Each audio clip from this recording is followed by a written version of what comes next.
This is a video showing how a time-lapse of actually doing a 3D print with the Octopus. Guess I could invest in a better webcam for 50 bucks, but this is what I've got, so this is what I've produced.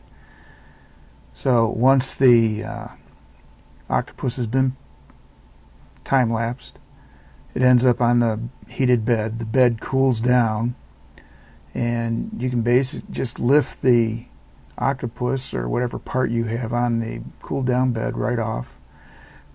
In this case, you twist the tentacles. The tentacles are all movable, and maybe once in a while they stick a little bit, but you can see how quickly they freed up.